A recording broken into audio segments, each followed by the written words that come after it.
The movie begins in 1987 in Monroe County, Alabama. A black man named Walter McMillian, also known as Johnny D, owns a small wood-selling business. One day after finishing work, police suddenly arrest him without any warning. "Good evening, officer. Do you need to see my license or something? You've got the wrong person. Someone has you mixed up with somebody else." He's charged with murdering an 18-year-old white girl named Rhonda Morrison. She had a job at a dry cleaning shop in town. Despite having no solid evidence or clear motive linking Walter to the killing, officials accuse him anyway. He's immediately sent to jail, put through a trial, declared guilty, and given a death sentence. Before his trial even starts, Walter is placed on death row, the prison section where condemned inmates await execution. His circumstances are deeply unjust and frightening. The justice system appears to target him solely based on his race and location. The story then moves to a young man named Bryan Stevenson. He's an intelligent and optimistic law student studying at Harvard University.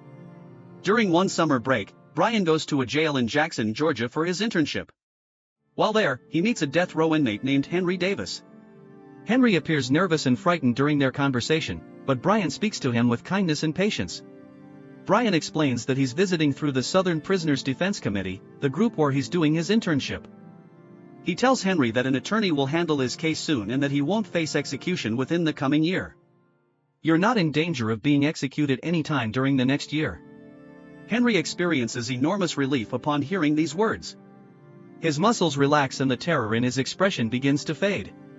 The two start talking more freely, exchanging stories about their childhoods and the experiences that brought them here. Even in the bleakest environments, human bonds find a way to form. "I played piano at church when I was young, and so did I. God is good." However, the calm and peaceful atmosphere suddenly ends. A disrespectful and hostile prison guard walks into the room. Showing no compassion or courtesy, he seizes Henry and pulls him away forcefully. "You need to stop talking right now." "It's all right, Bryan. I'm going to keep going. Times like these shake your foundation." They shouldn't seem ordinary, but they frequently do. Bryan observes, disturbed and saddened by the harsh treatment Henry receives. This experience creates a lasting impact on him. 2 years pass, and Bryan graduates from Harvard Law School. He receives multiple excellent job opportunities offering large salaries, but he makes a completely different choice. Rather than pursuing wealth, he relocates to Alabama, one of the states holding the highest number of death row inmates. Most people would flee in the opposite direction. Bryan rushed straight into danger. Bryan aims to assist people who are incorrectly convicted or can't pay for quality legal representation. He hopes to deliver justice to those the system has overlooked or abandoned. After arriving in Alabama, Bryan connects with Eva Ansley, a committed woman who will work beside him. Eva has long dreamed of establishing a legal center for death row prisoners. Together, they choose to form the Equal Justice Initiative, a group dedicated to defending the falsely accused and challenging unjust punishments. Unfortunately, their mission encounters obstacles immediately. "We're providing poor people with their constitutional right to legal representation, Bill. I'm proud. This is our organization's executive director." A white property owner who initially agreed to lease them office space abruptly backs out after discovering they'll be helping death row prisoners.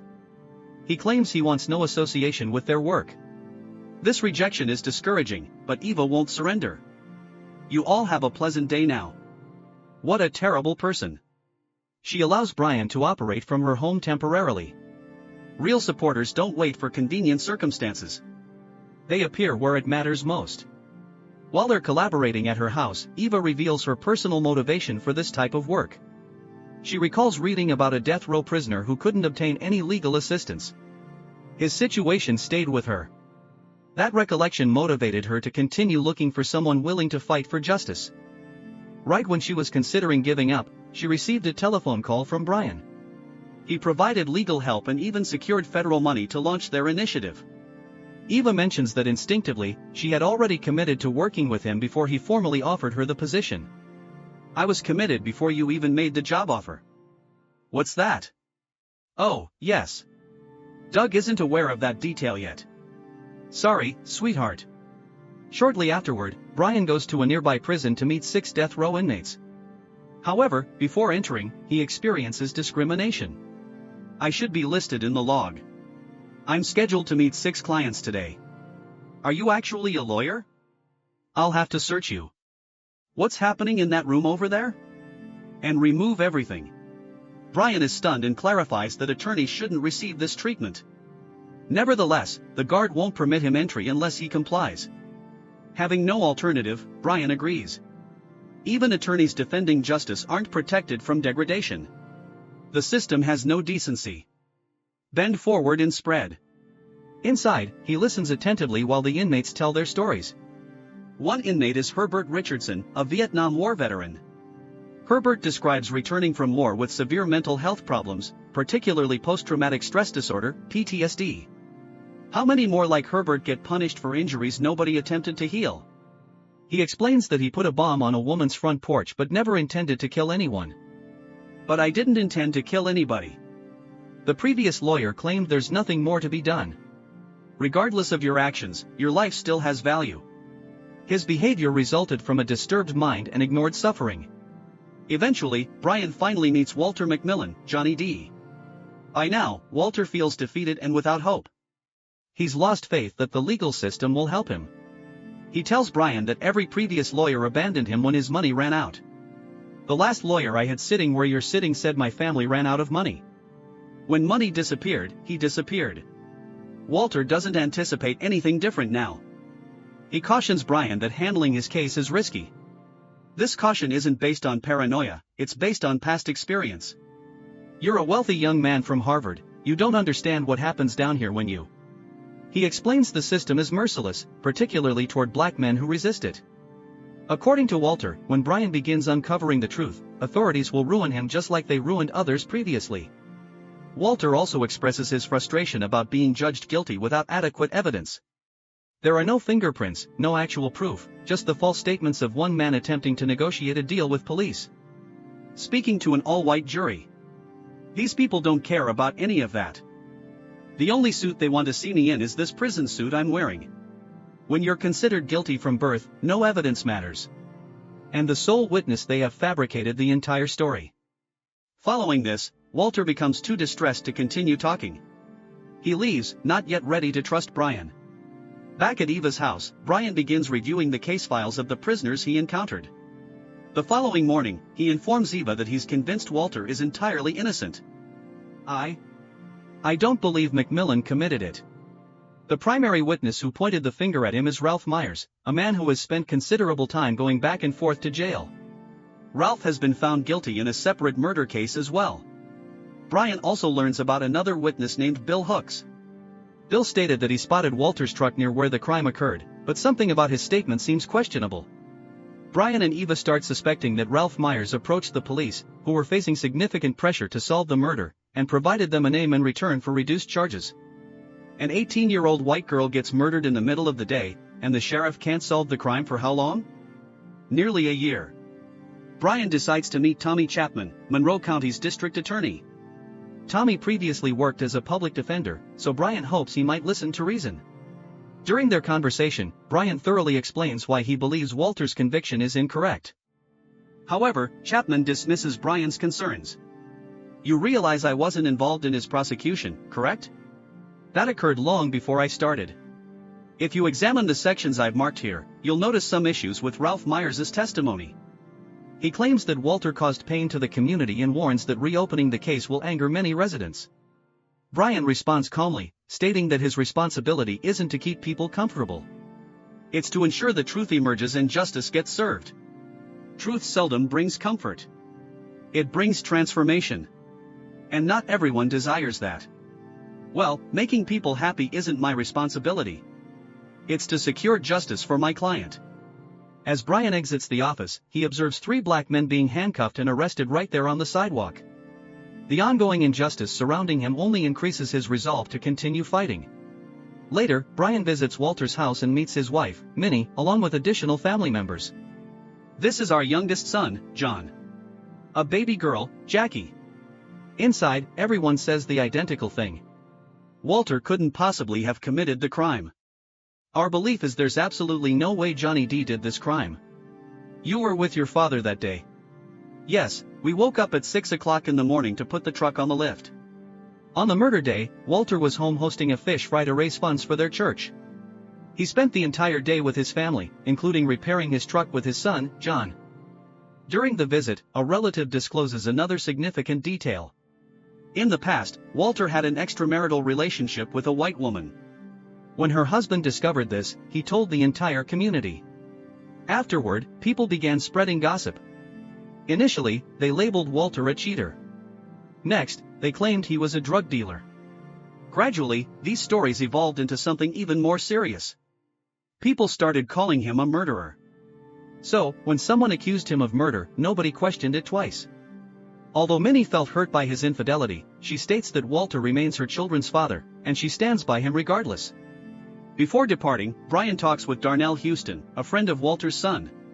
Darnell claims that Bill Hook's testimony is entirely untrue. On the murder morning, Bill was actually with Darnell repairing a car engine. We were fixing the head gasket on the Camaro from 8 o'clock in the morning until. They were working on a head gasket together, but both had previously been arrested for burglary. Then after Bill provided his false testimony, police dismissed the charges against him. Initially, Darnell fears speaking up. He worries that assisting Bryan could land him in trouble. Darnell, putting yourself at risk like this isn't simple. But after considering it, he decides to help. He signs a document confirming that Bill lied during court proceedings. This fresh piece of evidence provides Bryan his first solid opportunity to pursue a new trial and potentially release Walter from death row. Finally, an opening in the barrier. The following day, Bryan returns to visit Johnny D again. "Come on. Thanks for meeting with me again." To his amazement, Johnny already knows that Bryan recently visited his family. Johnny feels deeply moved by Bryan's actions. He recognizes that Bryan is genuinely committed to helping him. Johnny feels emotional and impressed by Bryan's dedication, but simultaneously, he feels somewhat puzzled. "Many asked me to give this to you." He questions why someone who attended a prestigious school like Harvard would decide to dedicate his life to helping death row prisoners. In reply, Bryan opens up and shares a personal and heartbreaking memory from his history. Many years earlier, his grandfather was killed over something trivial, a black and white television set. After this terrible incident, nobody stepped forward to help his family. Bryan understood then that people outside his neighborhood didn't care about what happened to them. "When I was a teenager, my grandfather got murdered over. Because to them, he's just another black man killed in the projects." Bryan confesses to Johnny that he knows what it's like to exist in the margins, to be overlooked and silenced. That experience made him feel invisible, as though their lives held no value to society. That's precisely why he's fighting for justice and for people like Johnny who have been abandoned. Johnny listens intently. Bryan's words genuinely move him. Because of this sincere and emotional conversation, Johnny finally permits Bryan to reopen his case file. "Let's begin working." Shortly after this discussion, something extremely serious occurs. The state schedules an execution date for Herbert, another death row inmate. While Bryan and Eva are discussing Herbert's circumstances, Eva suddenly receives a frightening phone call. "It's for you, Mom." "Oh, thank you, sweetie." Someone makes a threat against her, stating that her house will be bombed if she doesn't stop assisting Johnny D. It's a terrifying moment. However, despite her life being threatened, Eva refuses to quit. She remains strong and determined. She understands this work is crucial, and even if the path is filled with danger, she won't abandon it. Bryan and Eva continue working together. Their first priority is to locate someone in the community who knows the truth about what occurred and is courageous enough to testify. But this proves to be extremely challenging. Most residents are too frightened. The murdered girl's family is very influential and nobody wants to oppose them. If you're not working for that poor girl's family, then I have nothing to tell you. I'm a lawyer representing Johnny D. McMillian. Still, their efforts yield one minor success. A former police officer eventually agrees to meet Bryan. He welcomes him into his home and speaks with him. This gives Bryan and Eva optimism. They feel encouraged by this small victory. Minor steps can still create impact when they move in the correct direction. So they choose to take a significant step forward. They lease a small building and give their organization an official name, the Equal Justice Initiative. Equal Justice Initiative. This is Brenda. This name represents their profound and lasting commitment to pursuing fairness and justice for all people.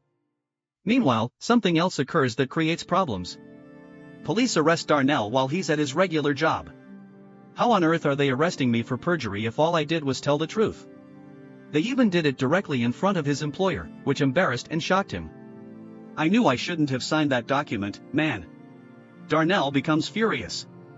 He believes that Bryan is responsible for his trouble and immediately withdraws from Johnny's case. Before leaving, he instructs Bryan to give Johnny D an apology on his behalf. Bryan feels frustrated and upset about this development. It seems unjust and creates additional difficulties. Bryan then goes to meet Sheriff Tate. I need to talk with you. When he arrives at the sheriff's office, he discovers the district attorney sitting there as well. The two men are laughing and joking together. It's obvious that they're friendly and collaborating. Bryan realizes that they've likely been working together to obstruct his progress and prevent him from helping Johnny D. During the meeting, the district attorney delivers more bad news to Bryan. Well, it doesn't really matter at this point. The court rejected your motion to reopen the case.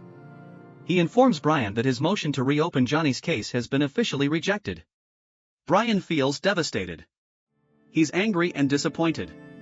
He exits the office filled with emotion. Thanks for coming by, counselor. But despite this major setback, he doesn't surrender. He returns to the prison and speaks with Johnny D. Together, they decide to try something different. They determine that Bryan will talk directly with Ralph Myers, the man whose testimony helped convict Johnny to death row. Bryan meets Myers in the prison cafeteria. Would you like to sit down? I just want to thank you for meeting me, Mr. Myers. Can we begin by discussing your testimony against Johnny D? Initially, Myers doesn't want to talk. He avoids the topic of Johnny D entirely, but Bryan doesn't quit. He continues asking, and gradually, Myers begins to open up. He reveals to Bryan that police questioned him about the girl's murder on the exact same day he was arrested. Bryan considers this detail significant. It makes him suspect that police were more interested in finding someone to blame than in discovering the actual killer. From the day they transferred me to Escambia. He states that when people become fixated on solving a crime, they might do anything to achieve the result they want, even if it's wrong. After stating this, Myers stands up and walks away, leaving Bryan with much to consider. Soon, Bryan starts noticing an issue with the timeline. Myers was questioned on June 3rd, but the statement presented in court came nearly 2 months afterward. Something doesn't appear correct. Bryan and Eva begin believing that police are concealing the original statement Myers provided. Bryan decides to investigate further. He goes to the Escambia County Courthouse and begins searching through old case files. After hours of looking, he finally discovers what he's searching for. A tape recording. In this recording, Myers tells Sheriff Tate that he knows absolutely nothing about Rhonda Morrison's murder. I'm going to be truthful with you. I don't know a single thing. Yes, sir. It's stranger than anything I've ever witnessed. Even more surprising, Myers refuses to create a false statement against anyone. Eva is stunned when she hears this. This recording confirms what Johnny has been claiming all along. While they're still absorbing this crucial discovery, Herbert's execution day arrives. It's a difficult and emotional moment. Although it's devastating, Johnny urges Bryan to remain calm and optimistic. Remember what we practice now? What we do? He has faith in Bryan's mission and tells him to keep fighting until the very end. The next morning, Bryan gets a phone call. The court has rejected his request to postpone Herbert's execution. Tragically, Herbert is executed in the electric chair exactly as the jury ordered. Can I say goodbye to my friend? For the murder of Rena May. The loss is extremely painful and Bryan feels shattered inside, but he knows he must continue. He decides to keep fighting for other innocent people who remain on death row. Later on, something even more startling emerges. While speaking with Bryan, Myers confesses something serious. He reveals that he was threatened with the death penalty and tortured until he agreed to lie in court. Bryan asks him to speak the truth at the upcoming trial. Did they transfer you to death row because you wouldn't testify against him? A man came who smelled of his skin burning. At first, Myers appears nervous and uncertain, but it seems Bryan persuaded him this is his final opportunity to correct his wrongdoing. On the trial day, Myers can't contain it any longer. He breaks down and confesses that he had lied. He states clearly that Johnny D had no involvement in the murder. Was the testimony that you provided at Walter McMillian's trial truthful? No, sir, not at all. Now, Bryan's case grows stronger. Shortly after, Myers' doctor testifies in court, explaining that Myers experienced mental issues after receiving an electric shock from the state. Then, the same former police officer who had assisted Bryan earlier comes forward again. He testifies that the girl's body was discovered face down, not face up as Myers had stated. He also mentions he was terminated from his position because he refused to lie in court. "I'm not going to lie in court. And then, well, a few weeks afterward, I got terminated from the department. And I realize considerable time has passed, but I personally believe that it's never too late for justice. We're requesting the court to approve our motion and order a new trial for Mr. McMillian." However, despite all this new information, another month passes without justice being delivered, and the court still refuses to grant Johnny a new trial. They claim that the evidence isn't sufficient to prove that Myers lied. So, Johnny is returned to Holman Correctional Facility, where he stays on death row. Walter McMillian shall be sent back to Holman Correctional Facility where he is to face death by electrocution. Bryan also feels deeply troubled. He begins to fear that all his efforts may have worsened things for Johnny and his family. But then during a prison visit, Johnny surprises him. He thanks Bryan from the depths of his heart. "That's the first time I've felt like myself since I've been imprisoned. And nobody's going to take that away from us." He explains that for the first time, someone is fighting for the truth. That alone means everything to him and his family. Hope is a lifeline. For the first time, Johnny isn't merely a prisoner. He's a man. Someone believes him. After some time, you begin questioning what they think about you. "But if they take me to that chair tonight, I'm leaving smiling because I got my truth back."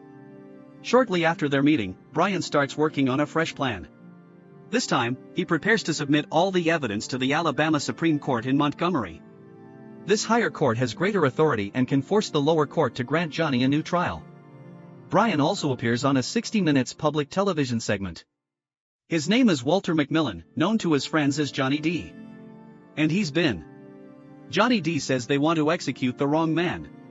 He uses this opportunity to discuss Johnny's case and increase public awareness.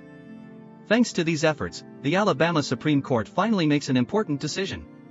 They reverse the lower court's decision and grant Johnny D a new trial. But Tommy Chapman, the district attorney, attempts to delay the process. Tommy Chapman is requesting the court to stay the proceedings so he can initiate a new investigation.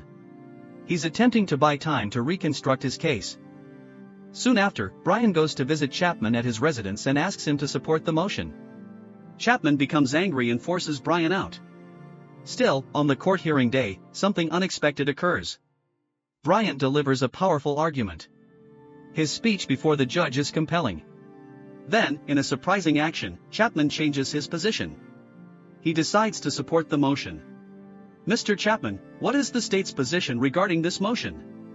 "Your Honor." "And the state does not oppose the motion, Your Honor." As a result, the case gets dismissed. Johnny D is finally released. "All charges against you are dropped, Mr. McMillian." He exits prison and reconnects with his family after spending many years in prison for a crime he didn't commit. Music, applause, with you, brother. At the film's conclusion, an epilogue appears. It reveals what happened afterward. It states that Bryan Stevenson and his team of attorneys have assisted more than 140 death row inmates. One case transformed into a crusade. Bryan's work demonstrates justice delayed isn't justice denied if someone never stops fighting. Some were freed, others had their convictions overturned. Bryan and Johnny D remained close friends until Johnny died in 2013 from early-onset dementia. The epilogue also mentions Anthony Ray Hinton, who was Johnny's cellmate. He spent 28 years on death row before Bryan helped free him in 2015.